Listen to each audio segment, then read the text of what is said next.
distinguished participants of the third annual US-Kazakhstan Convention, Ambassador Umarov, Ambassador Taylor, Celeste Wallander, ladies and gentlemen. I think it's very symbolic that today we have the third convention here at the Institute of Peace. And as you may all know, Kazakhstan's government under the leadership of President Nazarbayev is committed from the day when we gained 24 years ago our independence to promoting peace in the region as well as globally. So let me start with a brief overview of the recent trade and economic developments of Kazakhstan. Last year, our global trade turnover was exceeding 120 billion US dollars with a positive trade balance of around 40 billion US dollars. And this year, due to the high volatility in the prices, global prices for our commodities, primary commodities, which we mostly export to the global markets, we expect that our total trade turnover will be 70 billion US dollars. So the largest trading partners are now European Union member states, followed by Russia, China, United States, Ukraine, and Turkey. So as you see, we have a very diverse geography of our trade, and we have even more diverse geography of the foreign direct investments which Kazakhstan has attracted up to date. During the last decade, Kazakhstan has managed to attract 215 billion US dollars of foreign direct investments, and the United States government is the second largest FDI source for Kazakhstan's economy. So all these years, companies from the United States, multinational companies, they are contributing to economic growth and diversification of Kazakhstan's economy. And I would like using this opportunity to thank the US government for facilitating this trade and investment relations with Kazakhstan, as well as the US companies who were very brave in early 90s to take all the political and the economic risks and to come and work in Kazakhstan. Thank you very much. As a result of the continued work on the part of the government of Kazakhstan, Kazakhstan ranks among the 20 leading countries in attracting FDI, according to the statistics of UNCTAD.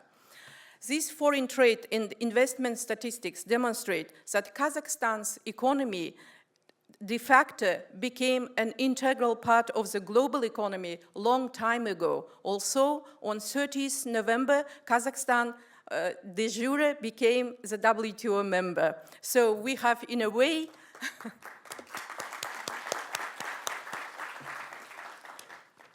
it was a legalization of the trade and Kazakhstan's relationship with the global trading partners, and we believe that our trade and investment relations with the key economies, including the United States economy, will be only enhanced after the openness which Kazakhstan government is creating as part of its WTO accession commitments.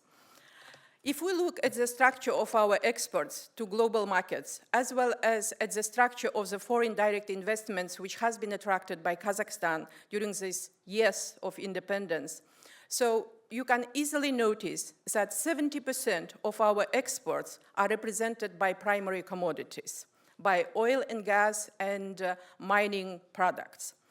And if you look at the structure of the foreign direct investments, the same share, almost 70%, went into oil and gas and mining and the other services sectors which are servicing these extracting industries in Kazakhstan. So against this background, the major challenge and major priority for the government of Kazakhstan is diversification of its national economy and substantial reduction of its economic growth from the exports of commodities. And as these days demonstrate, you can be easily vulnerable from the shocks which are happening in the global markets with the prices for major commodities which Kazakhstan exports to the global markets. So with this purpose, Kazakhstan has undertaken a number of bold steps in order to diversify the economy. The first one, as I have mentioned, it was the accession to the World Trade Organization, because we are not only looking for removal of barriers for our exports to global markets, which barely exist when you export oil and gas and other mining materials, but we are looking for predictable investment climate and for investors who are still hesitant to come to non-extracting sectors of Kazakh economy to make their decisions and start working in services sector. And I should say that services count now for 54% of the gross domestic product of Kazakhstan. And with Kazakhstan's accession to the WTO, we'll be having more openings in the services sector. In particular, in 2.5 years after Kazakhstan's accession to the World Trade Organization, which starts from 30th of November, we will be removing the existing today 49% cap for foreign capital participation in the telecommunications sector, and in particular in the most lucrative segments of the telecommunications sector, which is a long distance and international fixed line phone services. And we very much look forward that large companies from the United States will come and invest into the Kazakhstan's economy and not only bring the capital, but also bring the latest technologies in this sector, and by thus contributing to economic growth and increased competition in services sector. As part of our commitments, we'll be also opening the financial services sector. Today, all the foreign banks and insurance companies who are working in Kazakhstan, they are operating through establishment of their subsidiaries. In 5 years, upon accession to the WTO, or maybe even earlier, because of the decision to establish Astana Regional Financial Services Center, we will be opening, we'll be giving an opportunity for foreign banks and insurance companies to open direct branches in Kazakhstan. So I hope that the climate and the tax-free zone, as well as the English justice system, British justice system, which we'll be establishing in the Astana Regional Financial Services Center, will also facilitate the US banks and insurance companies to come and operate in Kazakhstan through their direct branches. I also would like to highlight a number of trade liberalization reforms which we have undertaken in our preparation for WTO accession. So we have implemented a gradual unification of the differentiated railway transportation charges, which we used to have for the railway transportation in Kazakhstan. As you know, Kazakhstan is a landlocked country, and the major bulk of our export-import transportation is taking place through the railway services. And we used to have a lower railway charges for domestic destinations and average in between for imports and the highest for exports. In a way, we were using the railway charges as additional import duties as well as additional export duties for our exports to global markets. And now, as of the date of Kazakhstan's accession to the WTO, there will be uniform railway transportation charges, which is very important for exporters and importers who are working in Kazakhstan. We have also unified in a gradual manner excise taxes, which we were applying in a discriminatory way for vis-à-vis imported products, imported tobacco, alcohol, automobile vehicles, as well as petroleum products. And from the date of accession, we have uniform excise tax regime in Kazakhstan. The government has also abolished the licensing requirement for currency transaction and mandatory timeframes for currency repatriation under the foreign trade transactions, thus simplifying currency control procedures in Kazakhstan, which is also very important for those countries who are trading with Kazakhstan. The automatic import licensing procedure has been established, which envisages issuing of license within 10 working days. As regards to import licensing for pharmaceuticals and pharmacy substances, we import them from the United States too, and it has been eliminated as of 1st January 2013.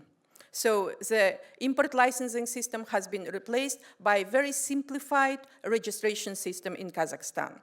These continued efforts of the government were reflected and appreciated in a due manner in the World Bank's Doing Business report, where Kazakhstan ranks 41st in the list of 189 countries by simplification of its business regime in Kazakhstan. In order to improve the investment climate, based on the global experience, we have developed a comprehensive package of incentives and state support measures for those investments which are coming into non-extracting priority sectors of Kazakhstan's economy. Most notably, we have adopted the new investment law, which provides a level playing field for both domestic and foreign investors in Kazakhstan. And we are also working on one-stop shop services for investors. So I also would like to mention here, with regard to the investment regime, I know that there are signs that I have to stop here, but I also would like to mention that as part of our accession commitments, we'll be simplifying the visa issuance procedures as well as the work permits which will be issued, procedures related to work permits which will be issued by the government for foreign labor. Any company which will be established in Kazakhstan, they can bring their highly specialized managers and specialists to Kazakhstan without being subject to quota, as well as without being subject to work permits for the period of implementation of the investment projects. I think this is very important for those investors who are still hesitant to come and invest in Kazakhstan. So, as last part of my presentation, I would like to mention about the privatization, large-scale privatization process, which we are undertaking now in Kazakhstan. And this would be, the scale of this privatization process will be very similar to what we have done in early 90s, when we have made our first steps towards market economy and towards the private sector-led growth. So we have prepared a list of 65 large companies which will be privatized as of 1st January 2016 in very strategic sectors of Kazakhstan's economy, such as oil and gas, and energy, transportation, and infrastructure sectors. So we very much look forward to welcoming US companies in Kazakhstan and benefiting from the large-scale privatization process which the government of Kazakhstan is undertaking as of beginning of next year. And we have also abolished the local content requirements in the purchases made for services as well as goods by the state-owned enterprises, where government owns 50% or more of shares. And our major goal is, by 2020, to reduce the role of the SOEs, state-owned enterprises, in the national economy by 15%. It's a very ambitious goal, and we very much look forward to implementing this goal jointly with the US companies. So thank you very much for your attention. And since there is a sign of Expo 2017, I would like to conclude my speech by inviting US officials as well as the US companies to participate in the work of Expo 2017, the theme of which is the energy of future.